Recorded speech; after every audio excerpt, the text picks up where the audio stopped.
ഒരു 30 വയസ്സ് കഴിഞ്ഞവരാണ് നിങ്ങളെങ്കിൽ, അല്ലെങ്കിൽ 30-കാരാണെങ്കിൽ, 30-ലേക്ക് എത്തിക്കൊണ്ടിരിക്കുന്നവരാണെങ്കിൽ ഈ വീഡിയോ സ്കിപ്പ് ചെയ്യും. ജീവിതത്തിൽ നിന്ന് മനസ്സിലാക്കിയ ചില കാര്യങ്ങൾ പറയാനാണ്. ഒന്നാമത്തേത്, 30 വയസ്സൊക്കെ കഴിഞ്ഞാണല്ലോ, ബി സൈലന്റ്. എല്ലാ കാര്യങ്ങളും നമ്മൾ പറയാനുള്ളതൊന്നുമല്ല, എല്ലാ കാര്യങ്ങളും വിളിച്ചു പറയേണ്ട കാര്യവുമില്ല. B silent.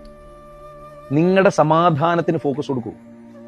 ചില കാര്യങ്ങൾ പറയാതിരിക്കലാണ് ഏറ്റവും മനോഹരം എന്നത് നിങ്ങൾ മനസ്സിൽ കുറിച്ചു വെച്ചിരിക്കണം. 30 കഴിഞ്ഞവർ അത് അങ്ങനെ തന്നെ ശീലിച്ചും തുടങ്ങണം. എല്ലാമൊന്നും എല്ലാവരോടും പറയണ്ട, നിങ്ങൾ മാത്രം ബോധ്യപ്പെട്ടിരുന്നാൽ മതി. ഈഗോ അങ്ങ് കൊല്ലണം. ഇപ്പൊ നമ്മളെക്കാൾ സ്മാർട്ടായിട്ടുള്ള ഒരാളെ കുട്ടിക്കാലത്തൊക്കെ നമുക്ക് കാണുമ്പോൾ നമുക്ക് അവരോട് ഒരു കോമ്പറ്റീഷനൊക്കെ തോന്നുമല്ലേ, നമുക്ക് അവരോട് മത്സരിക്കാൻ തോന്നരുത്. പകരം നിങ്ങളുടെ ഒരു പ്രായത്തിന്റെ പക്വത നിങ്ങൾ കാണിക്കണം. അതായത് 30 വയസ്സ് കഴിഞ്ഞിട്ട് നിങ്ങൾക്ക് നിങ്ങളുടെ ലൈഫിലേക്ക് നല്ല കാലിബർ ഉള്ള ഒരാളെ കിട്ടിയാൽ അയാളിൽ നിന്ന് പഠിക്കണം, അയാളെ കൂടെ നിർത്തി വർക്ക് ചെയ്യാൻ പറ്റണം, അല്ലെങ്കിൽ അയാളുടെ കൂടെ വർക്ക് ചെയ്യാൻ പറ്റണം.